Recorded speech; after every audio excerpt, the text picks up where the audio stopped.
Hey everyone, and welcome to the StreamKick Podcast. Each and every week, we summarize highlights and happenings from the live streaming industry and share insights and analysis on all the stories worth caring about.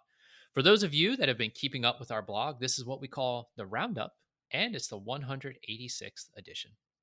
I'm your host, Camper, founder and CEO of StreamKick, and today I'm joined by the staggering brilliance of StreamKick co-founder, Rhino Paws. Hey, Rhino. And of course, the unrivaled genius of StreamKick's community manager, who I must say is in dire need of a haircut, Ace. Hey guys, what's up? Hey man.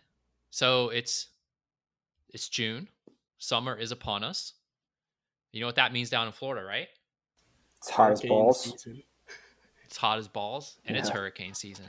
2020 is one of those years where it's like, I didn't even say one of those years because there's really never been a year like this, but every month, it's like each month is competing with the month prior to just find a new way to cause shit. And all I can think of right now is it's Florida, it's summer, it's June. What does that mean? It's going to be a hurricane season. Steamy hot pile of shit soon rather than just shit. Pretty much. You guys have big summer plans? I got class. You got class? Yep. I don't know if I'd go that far. No, I'm just kidding. I have a vacation. What's that? I don't know what I'm doing. I normally take a week or two off during the summer and travel, but with everything going on, I don't really feel comfortable making plans at the moment. So it's kind of like, what's the point, right? Yeah, everything's up in the air. Yeah, I'm in the same boat. I had grand summer vacation plans, and then all this stuff happened, and it was like, now it's like, even if I were to do it, I don't know that it would be. I don't know it'd be worth it. I don't know if I'd even want to do it. So, well, anyway, summer's here and we got to do something with it. So let's get down to business. First story we're going to cover this week is something Twitch honestly has needed to do for a while, and it's Twitch needed to go on the offensive. Actually, there's a couple of stories this week that are Twitch just taking charge and just doing stuff, like cool stuff, things that they needed to do. So the first story we have is Twitch just inked a deal with 3 of its top streamers. So Dakotaz, JoshOG, and Summit1G have all signed multi-year exclusive streaming agreements with Twitch. Now, Summit1G, I think everybody knew something was coming from this guy, right? He is one of the original Twitch streamers, and it's just kind of crazy that they haven't locked this guy down yet. I mean, he's consistently been good. He's a great channel. I don't personally watch the guy. I have watched him, but he's got a great channel. He's very popular. A lot of people like to tune into his stuff. And he, dare I say, single-handedly revived Sea of Thieves, a game that was not dead, but struggling. And he seemed to he started streaming it and he just brought it back. And it had this like renaissance on Twitch where it was just killing it for a while. And he's sort of been hinting for a couple of weeks, maybe even like a month or more, that he had some big news coming. So it'd be kind of interesting to see, how this shakes out. But total between the 3 of them, they have 11 million followers on Twitch. So it's a lot of people, right? And it's important that Twitch locks down this talent, because ever since Mixer did their thing with Ninja back in September, it's kind of been like, YouTube is sniping Twitch and Facebook sniping Twitch and Mixer sniping Twitch, so finally Twitch preemptively sniped itself.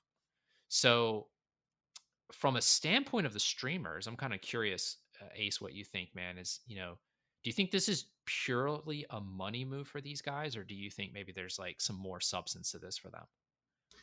I don't know. I mean, I it's definitely a money move, but I think really it's just icing on the cake. Like, they could go without this. Like, they could go, in my opinion, without signing big streamers, because, I mean, well, Mixer got Ninja, and Mixer isn't really that far ahead of the game right now at all by any means. You're gonna go there, huh? No, that's last week. But I think that Twitch is doing this is a good sign that, as well as the money, it's also just a good sign of what they're doing, and they're trying to keep people on the platform, and it's coinciding with the growth that they've had recently. So I think it's yeah. See, I disagree, man. I think I think locking players down or streamers or whatever. I think it's super important. I think they have to do this.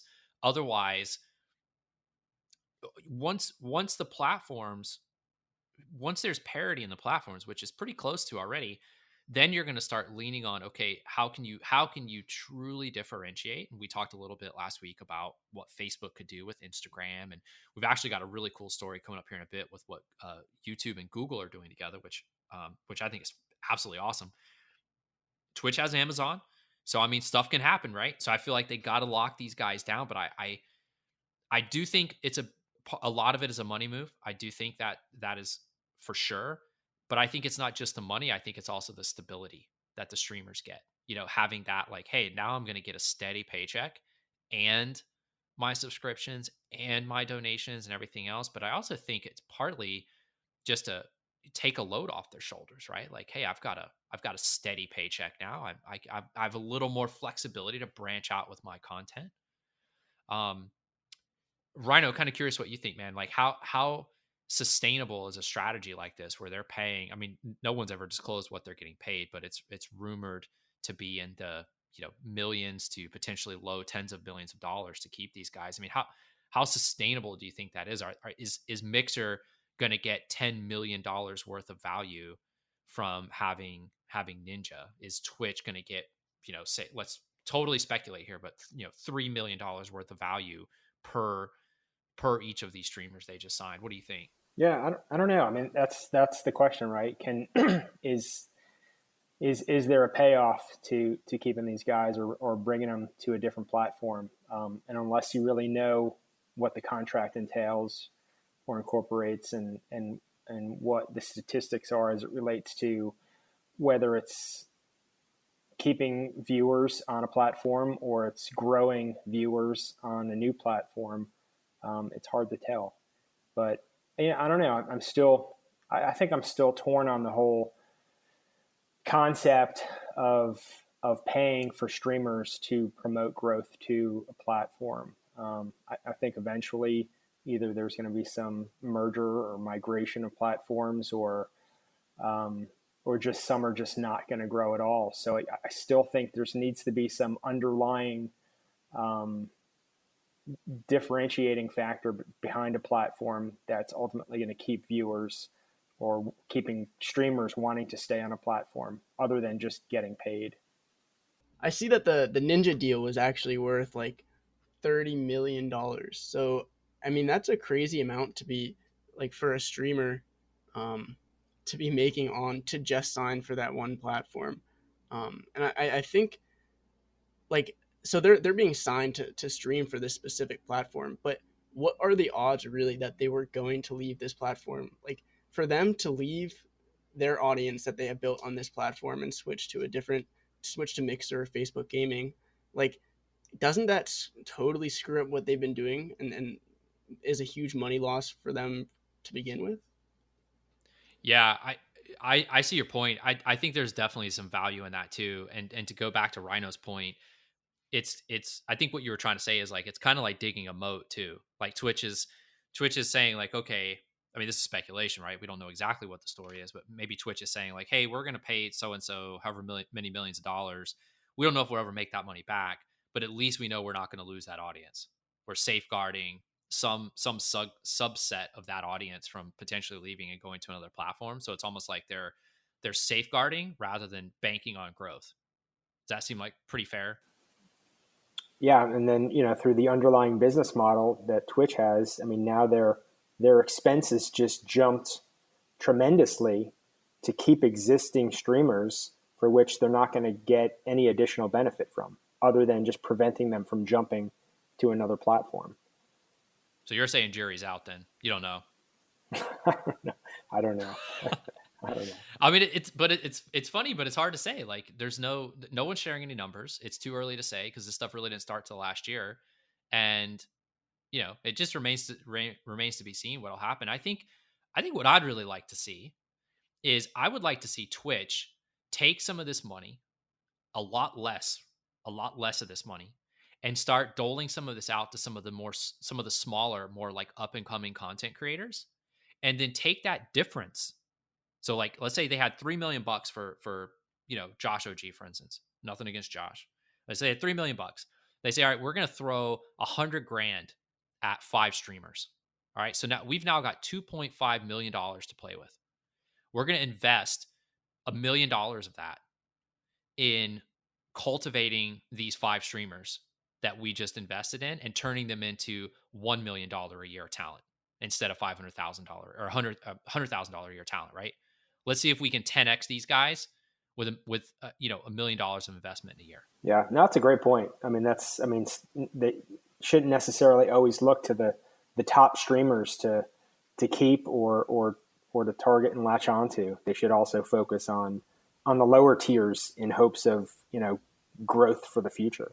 It's a great point. I don't know though. I don't know. Like I kind of see both sides of this point, because when you sign the bigger streamers, like it's easy to know who you're signing and why. Like everybody's okay, he's the biggest streamer, or she's the biggest streamer, that's why they're being signed. But when you start going to smaller streamers and people that you might prospect and grow, like everybody's going to be so angry. Like, what's the criteria for picking these people? Who are we picking? Why are we picking them? Like, what makes them a valuable investment other than me streaming? Yeah, but see that, I mean, that's the benefit of the position that Twitch is in, is Twitch and just be like, who gives a shit? Like, we're going to do what we want to do because we want to do it. I mean, how has that ever stopped them before? I mean, look at how their policies are enforced. They're just like, all right, well, you were naked, but that's cool. But this person was naked, so they're permanently banned. Like, same thing, different punishment. Like, there's never been consistency. Like, why be consistent here? I just feel like there's a lot of great talent that potentially you could invest in, and I think dollar for dollar you're going to get more of a return. These guys, I mean, I'm sure they're great. I have nothing against these guys, but I don't know how much if you dump $3 million. I keep making this number up. You dump $3 million into one of these guys, is Twitch going to get? What kind of return on investment is that, other than, okay, great, they don't leave? Well, I take that back. I think they shouldn't, for the lower tier, they shouldn't necessarily invest in them to stay. But that would be a great strategy for Mixer, for example, rather than paying Twitch's top streamers to go after a lower tier to bring aboard, and then to grow and cultivate that lower tier. Try to get a bigger bang for your buck. Yeah, I don't know. I really think that the reason Twitch doesn't do this is because I don't think Twitch has really cracked the code on what makes a quote unquote good creator. Like, if Twitch were able to algorithmically identify from this huge database of content creators who potentially, like, who has the trappings of what could be a superstar streamer, and then identify them kind of like minor league ball players, and scout them and cultivate them and turn them into major leaguers, like, man, that would be nuts. We're going to need a Twitch advisory scouting panel next. That's next. It's coming, dude. It's coming. It's just the next thing everyone's going to be pissed about. I can't wait. But I think if Twitch could do that, they would do it, and just statistically just play the numbers, moneyball this shit, and just see what they can turn it into. I think that would be awesome. But I don't think they're there, Well, I have one more question before we beat this to death. Is this the first time Twitch has paid to keep existing streamers? No, I think almost all the streamers that they've paid to keep, to not leave. Like, there might be one or two exceptions in there, but the bulk of them are paying to keep. No, Mixer, on the other hand, maybe not so much. Yeah. YouTube's kind of a mix. Mixer's just like buying talent. Facebook's just buying talent. So, why? What'd you have in mind? I was just wondering if there was a change in direction from buying talent to trying to keep talent from leaving. No, I don't even know if Twitch would buy back some of the old talent that they had, because I feel like Twitch is like that club. It's like the mafia, right? It's like, when you leave, you better not show your face in town again. I could be completely wrong. That's the vibe I get. It's like, all right, you left, you don't even come back. We don't want to see you. On that note, though, and I alluded to this a minute ago, Google started doing something really cool this week. So if you're in the Android ecosystem, Google's equivalent of like the App Store on Apple is the Play Store, Google Play Store. So where all their apps reside and everything. Um, some people noticed the last couple of weeks, Google's been rolling out some additional search filters, search parameters to the Play Store. And they do like just how Google normally does this is they just sort of roll this out to like a few users and don't really say anything. They're just like, oh, well, let's see if you find it. And of course, eventually people find it and they start talking about it. And this week, people noticed that in the Play Store, in some of the game listings, they're starting to see clips of YouTube videos of content creators playing the game that the person is browsing in the store at that time.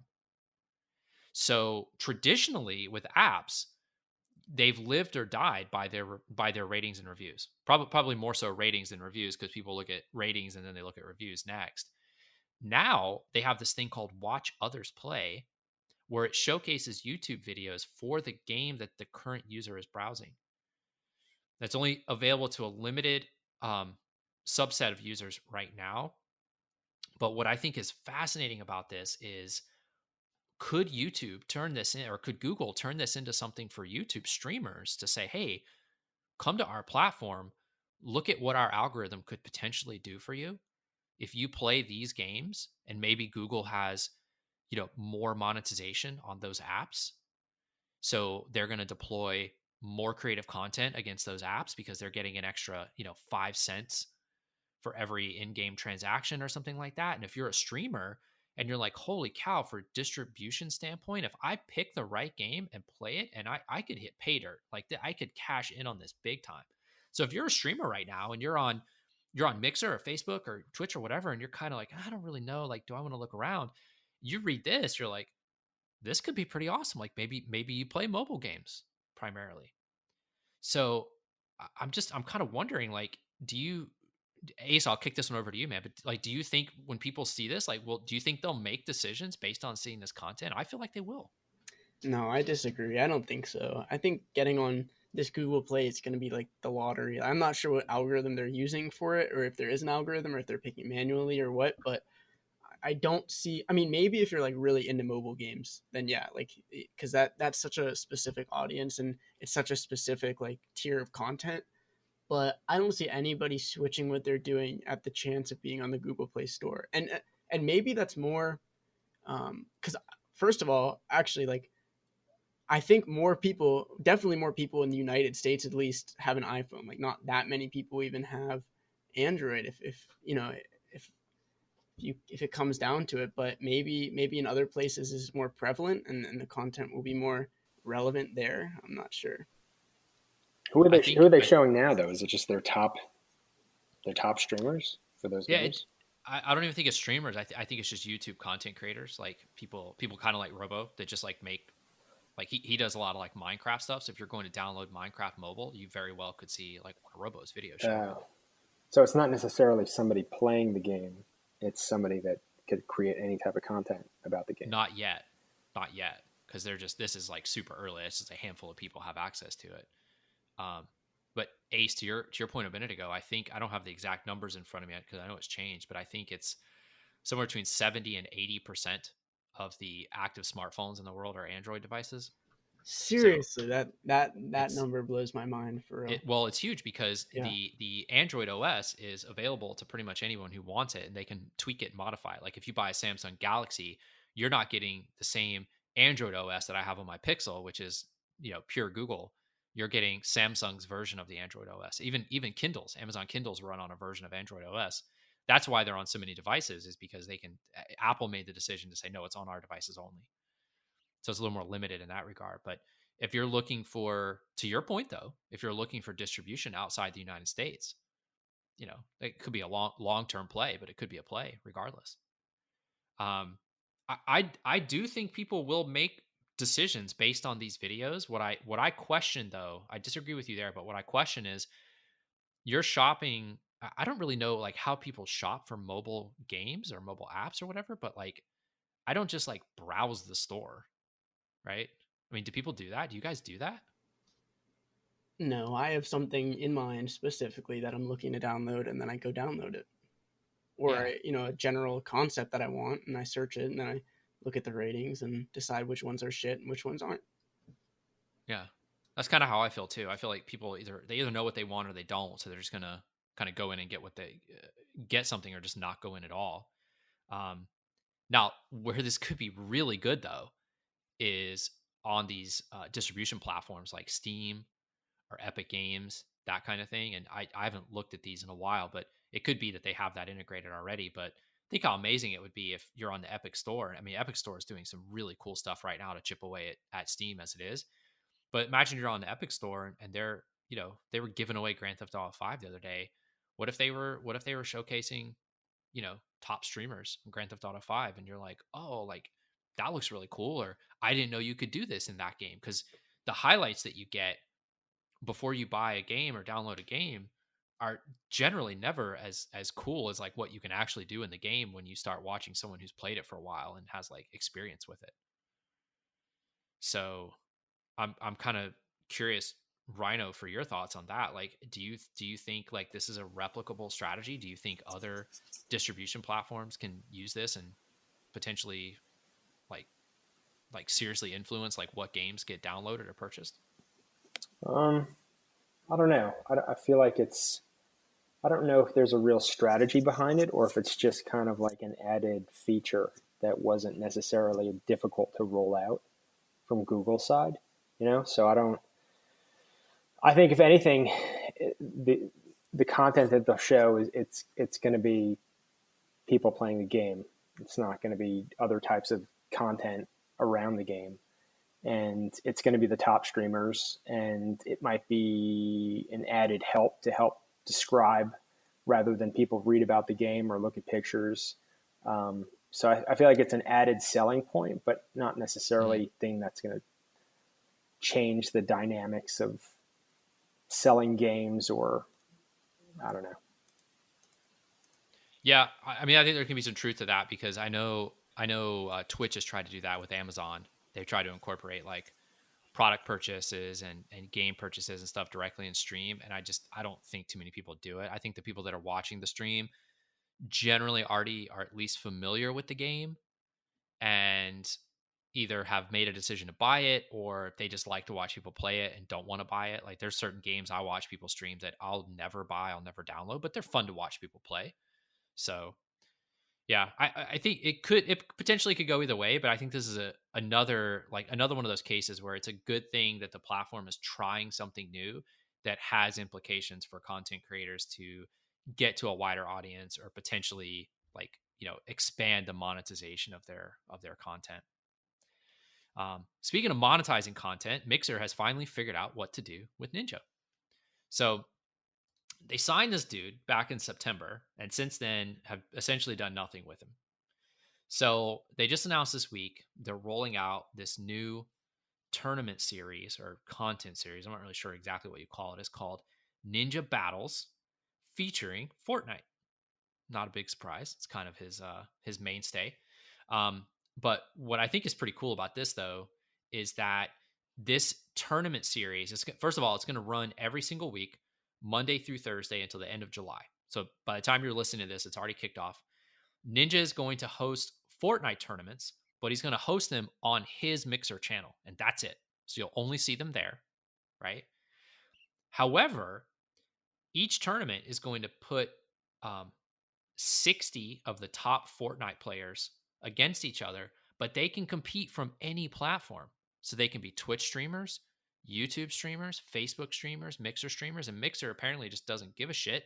And they're like, hey, this is cool. People are going to want to watch this. Let's just create a tournament with cool personalities where anybody can play. And who benefits from all this? Well, the viewers do, because now they get to view this essentially a cross-platform tournament that Mixer is hosting with a $400,000 prize pool, which is decent. And you can watch streamers from any platform, you know? So I think this is really awesome. I think this is a good opportunity for Mixer to kind of just do something different, which it desperately needs to do something with Ninja, which it desperately needs to do.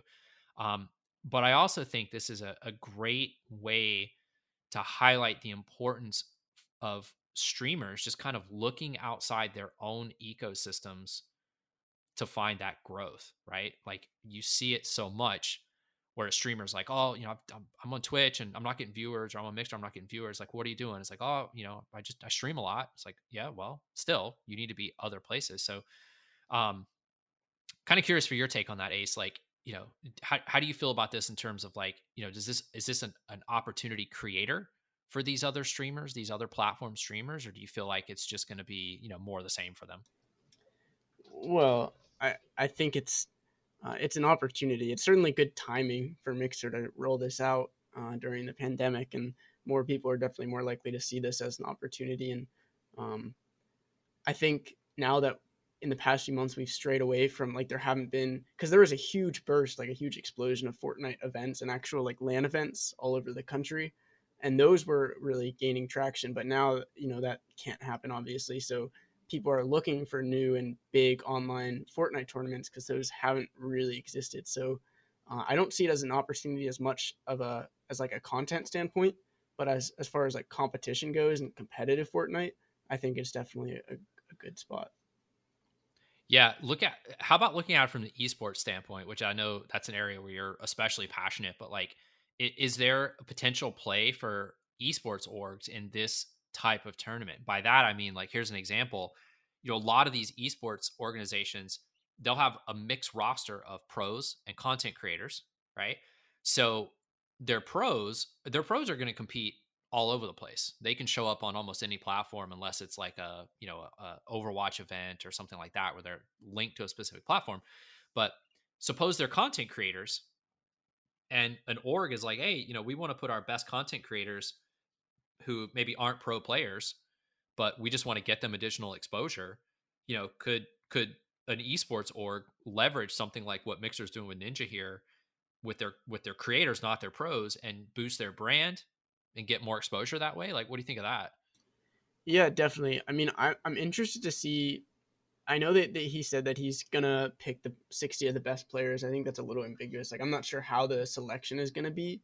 Um, but yeah, I definitely think it's a huge thing for esports orgs to leverage, and they can look at this, as a way to grow their players, but um, also just as like a unified content. I mean, they're looking for stuff to put out right now, and I think that the ability to do this from different platforms, and obviously, like, the main event is on Mixer, but the fact that they can have coverage on all their respective events, that's going to be helpful for them for sure. Yeah, I don't think they're letting them stream it necessarily. I think it all has to go through Ninja's channel, but I'm not sure. It didn't really say, but that would be really cool. Like, if they hosted it and Ninja was kind of like the MC on his own channel, but then the other players could stream their play as well on their own platforms.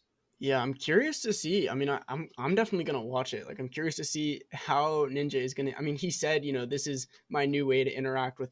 I joined Mixer to interact with players and content creators in new ways, and he gave that spiel. But I'm really interested to see, like, how he casts it, what kind of energy it's gonna be, how organized and like official it will be, or whether it'll be just more just casual streamy. I don't know. Yeah. Yeah, I think with 60 people and then you're doing it from your own channel, I think it's going to be a little bit of a shit show, but I think that's what's going to make it fun, right? It's not going to be as like stuffy as like an official tournament. So after that 60 is selected, would somebody watching be able to know whether that a particular player streamed on a particular platform, or it just becomes 60 people and they're playing against each other? It's streamed off Mixer, and you don't really know where each of those players came from or what platform they typically used. Yeah, that's a good point. Like, Mixer doesn't have to say what platform you're on, right? They could just say, "Hey, here's Rhino. He's a Fortnite player," and that's it. Like, they just leave it at that because they just assume that 80% of the audience won't know who you are, and what does it matter? But you've been picked, so you must be somebody, and they could just leave it at that. Or they could say, "Here's Rhino. He's a big time Fortnite Twitch streamer, and here's his channel. You should go check him out when this is over." Like, I don't think they'll go that far, but they could mention you're on Twitch. I don't So know. effectively, if they do not mention which platform a player came from, I mean, ultimately they're gathering content for 60 of the top players, and it's coming. Mixer is getting the benefit from that. So, no, you know what I'm saying? It's not like they're basically taking eyeballs on 60 of the top players, and they don't have to. Nobody else can really benefit from that. Yeah. Yeah, that's a good point. They're essentially just like leeching some viewership, Right. right? Leeching some of that audience. Yeah, that could be it too. I mean, that'd be a super smart play as well. And honestly, like I wouldn't. I mean, if I was a streamer and that was happening, I think I'd be okay with that because it's still more reach. Like I'm still on Ninja's channel. If I was a streamer, that would still for me that would be like a big brand boost, Yeah. especially if I could win one of these Yeah. Why tournaments. would I care? Exactly. Who cares? I can't imagine that they tell people they can't stream from their channels. I'm thinking back to like Fortnite Fridays and stuff like that, where I mean they're like they'll do so much better. I mean, yeah, not all the viewership will be on Ninja on Mixer, but the event itself will get so much more attention that way. I think that's the best move for them ultimately, for sure. Yeah, and I think to your point, like you said, it was like Friday Fortnite or whatever when they were Yeah, doing that. I think some of the best tournaments are the ones that are the more loosely organized tournaments, if you know what I mean. Like some of the big like LCS level like grand spectacle tournaments are cool because it's like it's neat to see esports at like that level, but sometimes it's cool to just see more of like the homegrown kind of at like the roots type esports where it's just like it doesn't quite have that land vibe to it, but it's like one step up from that kind of atmosphere. You know what I mean? yeah, it's So like an that could, official atmosphere kind of thing. But yeah, it could be kind of cool. So yeah, so you'll have to check that out. Let us know how it goes, man. I might check a few out too, just see how it works out. But we'll have to revisit that on a future episode and see how those turn out. I think that could be kind of cool. oh yeah, All right, moving on. The next story has to do with kind of has to do with E3. So for those of you that aren't familiar, E3 is this event that happens in I want to say June every year. I think. I believe it's Las Vegas. It's either Las Vegas or LA. I forget exactly which, but anyway, it's been around forever. It's a big electronics expo, and it's basically where it's become this event where all of the major console manufacturers like show off their new consoles, what's coming up, and introduce like new titles and all this other stuff. So if you're into video games, console stuff, just new titles, a lot of AAA type stuff, you'll see like big studios like EA and Bethesda and all these others. They'll be there announcing their next biggest thing. Well, lo and behold, COVID-19, it's canceled this year. First time in I don't know 20 years or something that's been canceled or hasn't happened. So it kind of created this vacuum of it a lot of consoles are getting to sort of that mid-cycle or late cycle where they're going to start announcing what's next. You got PS5 on the horizon. You've got the new Xbox, which I think has had like 8 different names. I can never remember what it's called. And a few other things. Well, one of a game journalist goes by the name of Jeff Keighley, I think. He's also the Game Awards organizer. He decided that he was going to kind of do his own thing. Said, well, there's no E3 this year, but all these things still need to happen. Everybody kind of prepared for it anyway. It still should happen. So he organized just really quickly this thing called Summer Game Fest. And this is such a cool idea. This actually runs, I think it already started. I think it started in like May. It runs through the end of August. And what he did is he partnered with Twitch. And Twitch is basically just going to have a dedicated channel. I think it's called Twitch Gaming. It's a new channel completely dedicated through August to just covering this fest, this game fest, which is going to be a completely virtual event. So you took E3, which was like a long weekend, packed with a whole bunch of stuff. You got all that same stuff, but then you spread it out and added more stuff to it, pulled in a live streaming partner like Twitch, which already has this huge audience, and said, hey, we're just going to live stream this whole thing and it's going to last all summer. I think it's just an absolutely fascinating idea. I think it was a brilliant move by Jeff. I think this is going to stick. Like, I don't think it's going to replace E3, but this isn't going to go away. This is going to be the first of many of these that happen. I don't get it. Throughout the whole thing. What does a virtual conference look like? So it's going to be like split out into a bunch of different events. So Twitch is putting together, what is it called? Like unique programming on that channel they're creating for like Sony to come on and announce their newest console, and for Microsoft to come on and announce the next iteration of Xbox. And then they're going to have people from Sony come in, and EA and all these studios, and they're going to announce their new games, and they're going to play their games live, and then the audience is going to interact with them through Twitch. They're going to do all the things that you would have done at a conference, but they're going to split them into events and spread them all throughout summer. Does that make sense? Yeah. So, but it sounds like a series of commercials. No, but it's not I mean, E3 is one big commercial, right? I mean, that's why you go. But part of the reason that you go is because you get to see stuff and interact with it and be hands-on. Well, you can't do that now. So the next best thing is, well, what if you can still be there and talk to the people and interact with them? And maybe some of your favorite streamers can be there and play the games. Twitch is doing drops, so you'll be able to pick up keys for these games. You'll be able to go and download them and play them yourself. I mean, they're trying to make it as close to the real thing as they can. They're going to have like I think they're gonna have like music events, like concerts, those types of things. I mean, they're really gonna try and do this right, and they're gonna have live tournaments. It's gonna be esports. It's gonna be all that stuff, all in kind of wrapped into one, and then just run it throughout the entire course of the summer. You know, I guess I wonder, like, you know, this is gonna be another one of those things where I'm speculating here, but it's like, is this one of those things where coronavirus is just, it changes stuff, and now people do this and they're like, you know what, this is actually pretty cool. This can coexist with E3. You can still have E3 next year, have the event, people can go, get all sick, and then the people that don't go can stay healthy, stay home, and do all this interacting and still get, you know, a front row seat at some of these events, which can be really hard to do if you're going live. Yeah, So that was my thought process too. Like, but it's also kind of my fear that people are gonna like end up just not going to any of these events and not making actually want them to happen, excuse me, just because they can do it at home and see everything firsthand. Like that's a scary possibility. But well, if you look at traditional sports, it's the same thing. I mean, the best seat in yeah, but a sporting event is your house. yeah, If but I in mean, terms of just seeing esports, action. like esports' numbers are already almost crushing regular sports just because of the fact that everybody can just watch from home as well. Yeah. But I mean, if you look at the venues though, Yeah, that's venues are true. packed. They're sold Yep, out all the yep, time. that's true. You know, Riot sells out LCS stuff like instantaneously every year. Every single year, people bitch about not being able to get tickets because they're bought up by bots like instantly and then resold within like an Yeah. hour. You know, so I'm kind of curious, and Rhino wanted to hear your thoughts on this.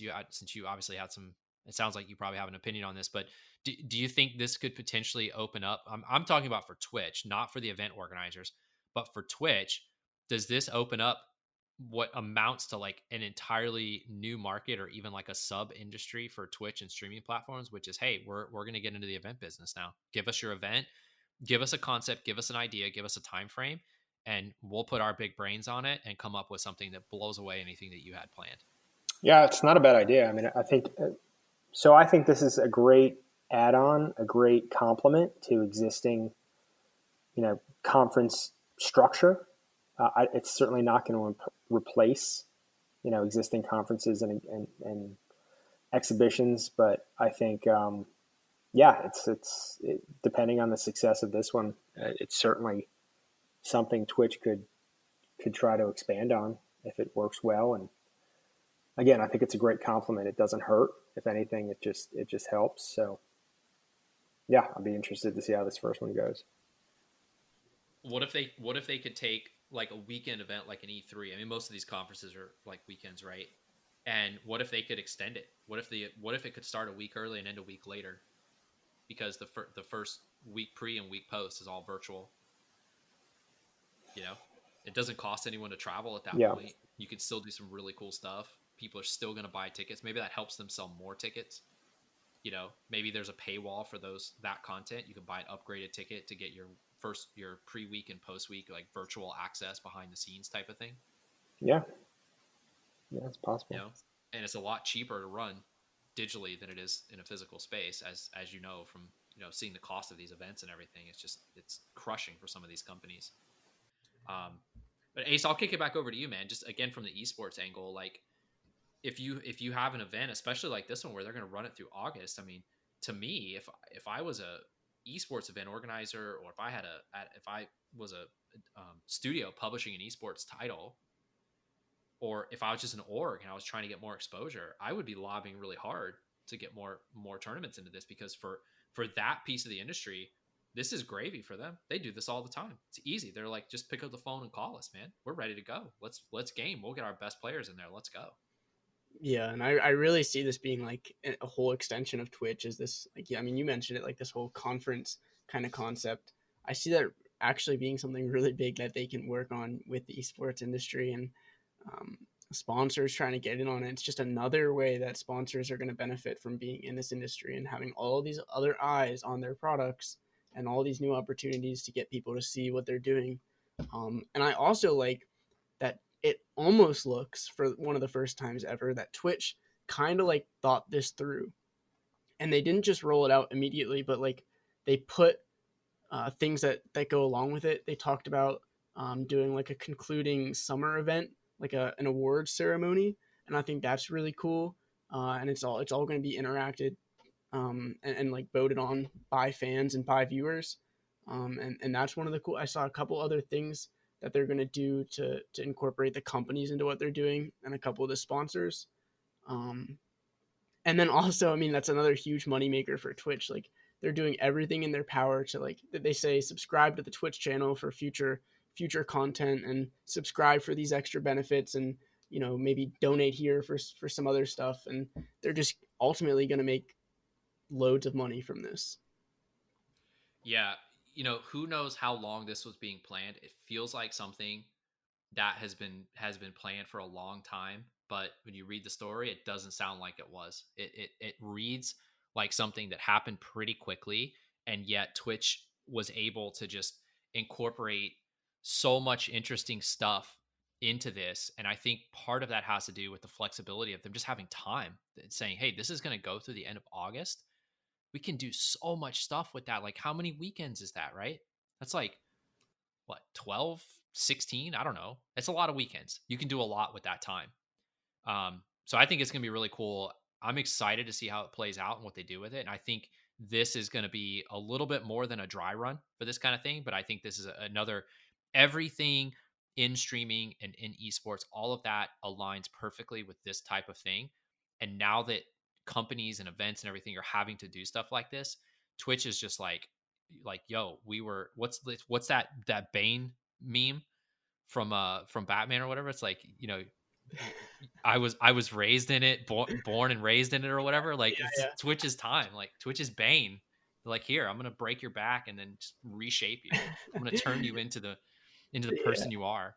yeah. And we kind of like talked about last week, how how the pandemic affected viewership for some of this stuff, and there's new people that are kind of seeing what's going on and then sticking with it. And I think this is a great opportunity for Twitch to really like hook those people, that exact demographic, people who are just getting into esports and gaming and the whole live streaming industry, and them to see all this cool stuff going on and then just totally be hooked off of this as well. 100%. We actually had, I think I shared this with you guys, but we had someone who commented on our show on I think it was like Reddit or something, and they were like something along the lines of like, I wasn't really a gamer before coronavirus, and now I play, and she was rattling off like, I play Warzone, I play Fortnite, things where you're like, I wasn't expecting you to go there. Like, I was expecting, people tend to start easy and then like work their way into that kind of stuff, and you're like, nope, I'm in Fortnite, I'm in Warzone, I'm in Apex, like all this other stuff. And they're like, and then I discovered streaming, and streaming just opened my eyes to this entirely amazing world of games I didn't even know existed. And I was introduced to them by people playing them that I could relate to. Yeah, I think as we've talked through this now, I'm becoming more of a fan, and I think there's bigger opportunity than I thought there was with this type of thing. So I mean, if you just think about conferences in general, I mean, you have a limited amount of tickets that are sold, plus they're location wise, you need to travel to them. So if something's across the country, it's difficult to get to. So, I mean, you have people, just ease of participation, ease of, you might even argue that somebody would be more apt to talk to somebody via Twitch than they would be going up to a booth or a vendor in the conference, depending on who they are. So I think, Yeah, I do like the concept. It'll be interesting to see how it shakes out. Yeah, no conference anxiety. Yeah. You can talk to anybody there. Yeah, and for those of you who are listening, that was a special moment right there because you witnessed something that we at StreamKick witness daily, which is every new idea is dog shit when you present it to Rhino, and then within 10 minutes, he's like, you know what? I think there might be something here. I think there might be something to this whole live streaming thing. Twitch might have figured something out. I'm just saying. I don't know. It was a tender moment. Well, figuring stuff out.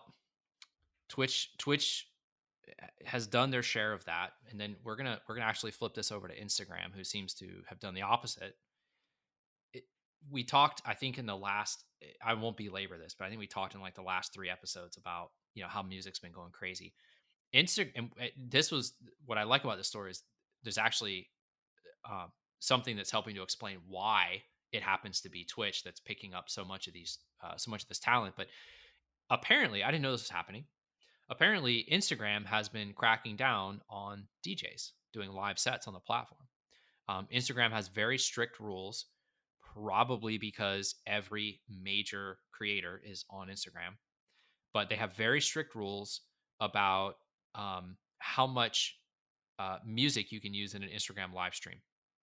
Meaning, if you're not the owner of said music, you better not use very much of it because you can't. And Instagram doesn't want to get in the business of policing who has rights and who doesn't. They simply say, like, are you Lady Gaga? Is that a Lady Gaga song? If the answer to the right or the wrong one there is yes or no, then sorry, you're done, you're out. And they're just off the platform or suspended for a period of time. But anyway, that's what Instagram has been doing. And they've been cracking down on DJs because who plays a lot of other people's music? DJs. And all these DJs have been saying, well, I got to make money somehow. If Instagram is not going to be my platform, then I'm just going to go to the next one that I find. And of course, the next one they find is Twitch. So a lot of these DJs we've been seeing on Twitch that we've been talking about have been coming from Instagram.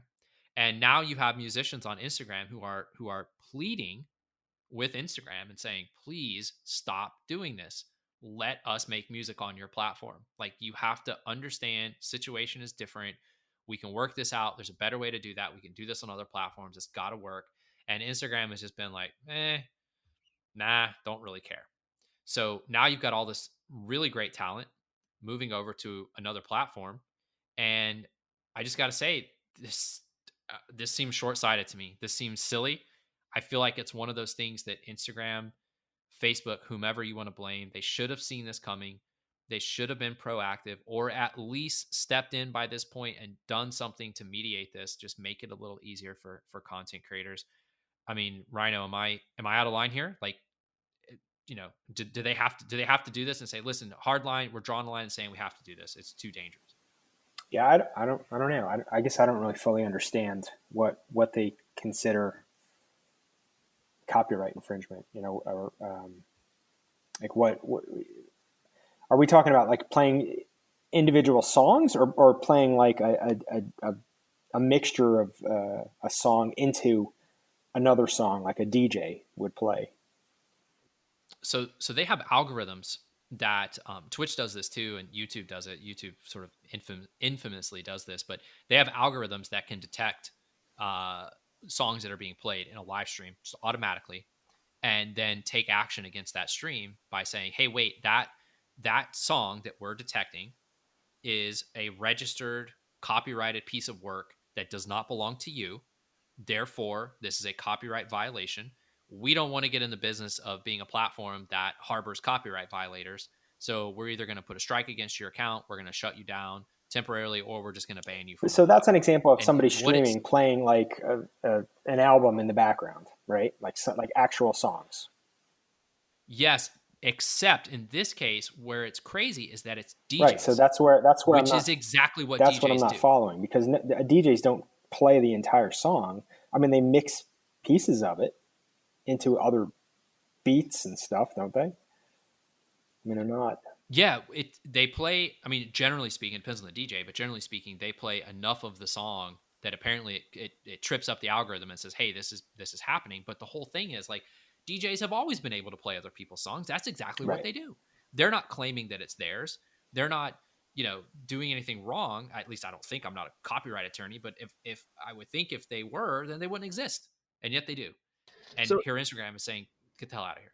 if this is being copyrighted and people are getting messed with on Instagram, why is it not the same on Twitch? And will that change in the future? Like, I mean, this just seems too obvious. Like, first of all, I think people should have switched over to Twitch for DJing to begin with because it's a much better platform to do it. It's more interactive. There's easier ways to set it up and grow off of it. But is this going to be a thing where everybody switches to Twitch and then Twitch is like, no, sorry, you can't do this here either? I mean, Now, if you asked that question a year and a half, 2 years ago, I'd say, yeah, you're probably right. They're going to get nuked. However, Twitch has put so much money lately into growing music and hiring. They've hired like half of Spotify staff. I mean, not really, but like a lot of them. I feel like they're taking a methodical, like smart approach to this and saying like, how do we handle this correctly? And I mean, I don't know, I don't know of any artist, musician out there that is going to say to a DJ like, don't play my song. Like, yeah, but why? right. And like if that's the case, right? If the case is that Twitch is going to do this right, then that must mean like if Twitch can do this, then that means that Instagram isn't doing this because they feel like they have to because of some law or copyright infringement. It's just a matter of them, Covering their ass. covering their ass, right? And Yep, Twitch is that's all saying, it is. "Okay, we're going to take a different approach to covering our ass and not kick everybody off of our platform for it." Yeah, Basically. do the opposite. Say, Yeah, hey, come exactly. here. They are the beacon of hope, truth, and justice for the DJ community right now. They're like, Well, you're it's for the best, anyways. Like I said, I think DJs will be better off on Twitch as it is. So yeah. I think here's my question though, and I think you probably have some good insight on this, but like, does this is Instagram now running the risk of eroding some of the brand loyalty they had with these creators? I mean, obviously they're always gonna sit back and say like, yeah, but we're Instagram. Like yeah, everybody uses us. We have an amazing platform. We're designed for creators. Yeah, this part sucks, but bro, come on. Do you think it's gonna like if I don't know if I got kicked off or something like that, I'd be pretty pissed. yeah. I mean, I think Instagram's purpose for this content, um, it's never been to like put the content on here directly. It's to promote that content, and I think this like ironically ties into what we've talked about in the last few weeks so well about Instagram and Facebook being linked, and also about how specialization always wins is what we said last week. Facebook and Instagram as a pair are, I think, just going in a different direction and targeting gaming and letting Twitch kind of handle that niche and saying, okay, we can afford to take a loss here with these DJs. But I think, and in their statement, they said that they hope that people continue to use the platform and respect their terms of service and uh, stupid stuff like that, which we know may or may not happen, but. I'm thinking, hopefully, if that's still where the audience of the DJs are, that they'll use it for promotion. I think you're right. I think what Instagram is doing is they're looking at the DJs and they're saying, listen here, we have a choice. We can piss you off, or we can piss off, John Legend. All right, DJ number 4,620. You're out of here.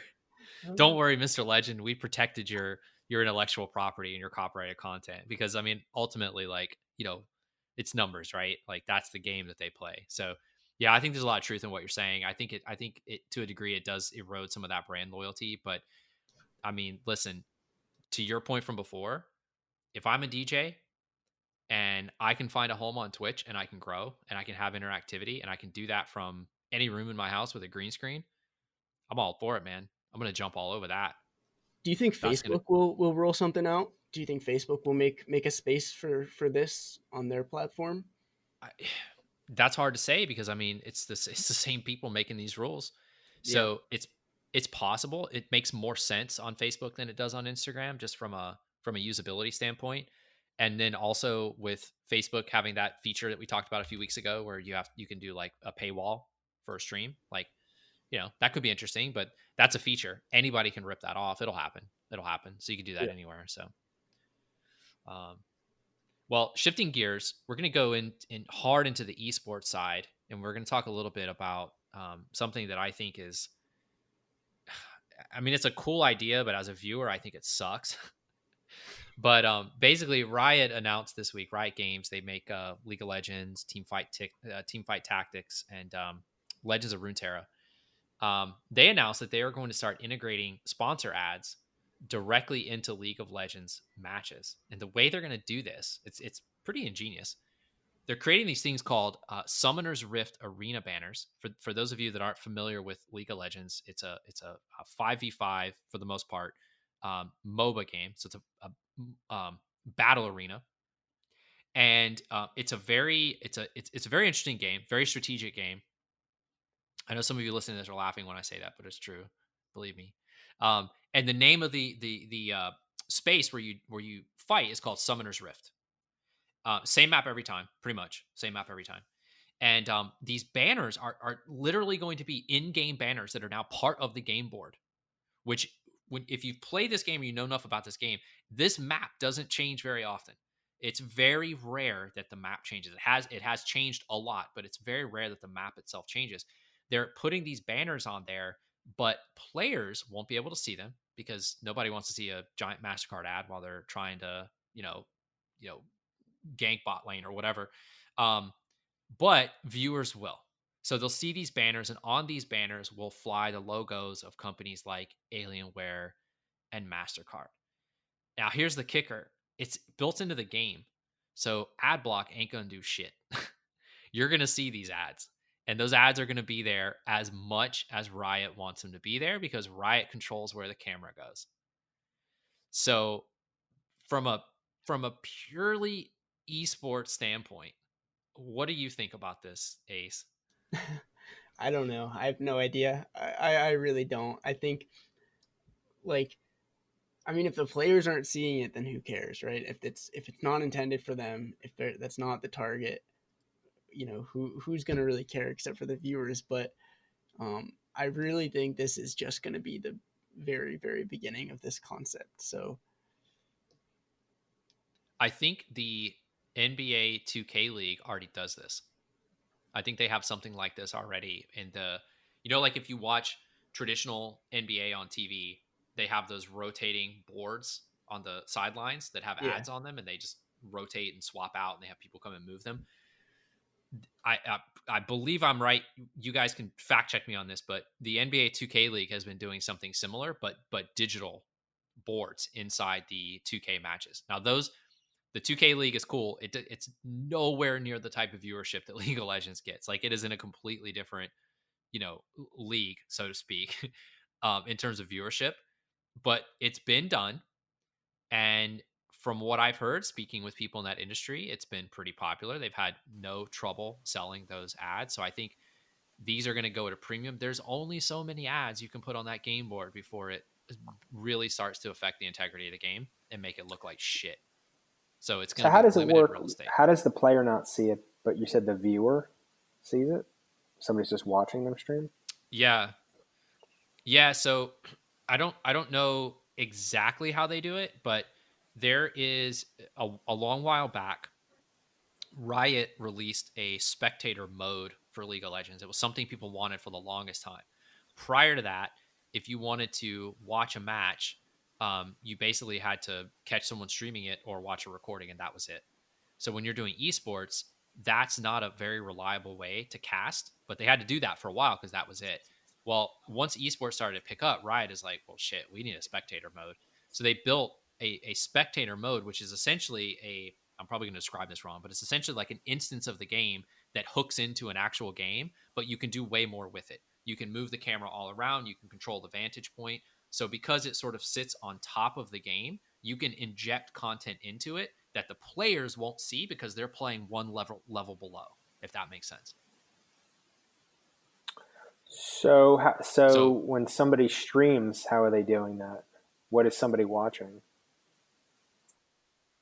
So when someone's watching, they're watching the official channel. So they'll be watching like the Riot Games LCS NA channel. And they have control over that. They're broadcasting. Right. Yeah, they're broadcasting from spectator mode. So that's different than somebody just streaming the game. Yeah, got it. 100%. However, I could see it getting there, though. I could see it getting to that point where that may Yeah. be a possibility, right? Like you could approach a league player and say, hey, you know, double lift. Like you're probably the most famous 80 carry in the world. You know, we would love if when you stream, we could inject some, you know, uh, Yeah. Clorox ads into your stream or whatever, I, you know? And he could be like, yeah, I sure. like What are you the going to give idea. me I mean, for if it? it's not interrupting people playing the game, I mean, it's kind of synonymous with you're watching a movie and people play. Companies pay for product placement within the movies, and whether it's a car or something to drink that's on the counter. I mean, companies pay for that, so it's kind of similar concept, product placement, and it's not interfering with the players. I like it. Yeah, I think the idea in and of itself is interesting. I think it has a lot of potential. It's anytime you see something like this, though, you always worry, like, you know, is this Pandora's box? You know, is this going to be the beginning of the end of the esports experience that we've come to know and love, where it's pretty unadulterated when it comes to advertisements and stuff. You know, you have ads that go between matches, but that's kind of it. Everybody knows nobody watches those anyway. So, do you think, Ace? Do you think other esports brands are going to follow suit and do more of this? To my point a minute ago, like, do you think this is kind of the start of much more to come? Yeah, like what I'm thinking when I think of this sort of advertisement is like how games offer skins of different companies, but that's like an Mm-hmm. in-game thing that people see. But I think them taking this to the next level is going to be absolutely the very beginning of all these ads coming in on like while you're watching these professionally streamed matches, and it makes sense like when you're thinking about watching, for example, NBA. Like there's so much room for ads there for the viewer that when people are playing and they're focusing on the basketball and the game itself, nobody's seeing the ads to begin with. But the fact that only the viewer can see it and they're there and they're present and they're not distracting, it seems just to me just like a win-win for everybody. Yeah, as in, like, you know, if you don't like it, just don't look at it.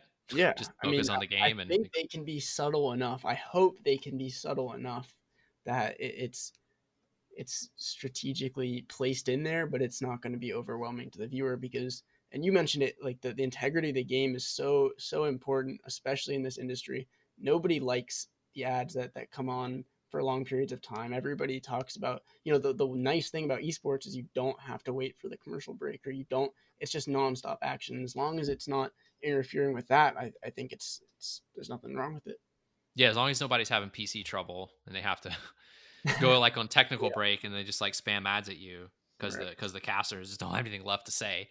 But yeah, generally in between matches, you have a couple minutes of ads and then you go back for commentary. And then it's like, oh, hey, the match has started. Let's get back into the action. And then you Yeah. have another 20 to 50 minutes of gameplay completely uninterrupted by ads. Um, in the article, there was a screenshot in there of kind of what it looks like on Summoner's Rift. And it was like this tall banner that was stuck into like one of the lanes. It was off to the side, so it wasn't like in the way, and it was like a long banner, and it was pretty subtle. It just had the MasterCard logo on it. I don't even think it had any words. I think it was literally just the logo. I mean, it might be a little preliminary at this point, but um, I think there's some credit to what you said about it could just be subtle enough that it's like, okay, that's cool. I noticed it. It's there, and I remember it. Um, but yeah, I think another thing to kind of think about is are developers and studios, are they going to start factoring stuff like this in when they're designing games? Are they going to start thinking like, all right, well, we're building maps, we're building arenas, let's think about how can, like, if they're designing for esports, are they going to start thinking about how do I in the future integrate the stuff into my map from a design standpoint? Yeah, how much does it cost to buy a FIFA stadium for a company? I Yeah, mean, right digital now, FIFA yeah, stadium. exactly. I mean, that would be I, awesome. It's probably Yeah. cheaper I was buying just a thinking stadium. So. something sounded familiar to me, and I couldn't put my finger on it. And then I remembered you watched the show Silicon Valley, or did you? Um, there was one of the later episodes. They acquired a gaming company, and they didn't want to use. They argued with him over user data, And the gaming company that they acquired was using the user data because in their virtual reality game, they were taking that user data to do ads and sponsors within the game. And it was like so ridiculously like in your face, the advertising. It was just comical. Because it was in the game. Because and it was in a game. But the person playing the game would see it. So this is different. But I knew there was something I was thinking about. Well, it's kind of funny. Everyone always used to joke about Mountain Dew and Doritos being like, because they were like the MLG sponsors, and it was always like, you're not a hardcore gamer unless you're eating Mountain Dew and Doritos. And then I think Doritos, maybe Mountain Dew, but I know Doritos finally just like embraced it, and they're like, all right, we're just gonna go all in on the meme. Yeah, and now they're just like things left and right. Yeah, and it's always like extreme action. It's like everything that was like cheesy and silly about esports back then from like a branding perspective is now a meme, and it's like if you don't have it, it's kind of like you're missing out somehow. Yeah, so this is cool. I see a lot of upside to this. I see potential downside, but I do think, to your point, Ace, this is probably a win-win. And only time is going to tell. And speaking of time, we are all out of time. One heck of a week. A lot of cool stuff going on. Covered a lot this week, and we want to thank everybody for tuning in and listening. If you guys enjoy the StreamKick podcast, we would definitely appreciate it if you could toss us a rating and review on your podcasting app of choice. It really does make a difference and helps more people find the show. If you have any feedback, you can hit us up. We are very easy to find. On Twitter, we are at StreamKick. On Instagram, we are at StreamKick. We do not stream or broadcast copyright content, so we have not been banned from Instagram yet, fortunately. On the web, super easy to find, streamkick.com. And on Facebook, we are Watch StreamKick. That said, Ace, where can the audience find you, man? Yeah, find me on Twitter at Ace Aspires. Ace Aspires. There you have it. Yes. Thank you, everyone. Have a great week, and we will catch y'all next week on StreamKick Podcast.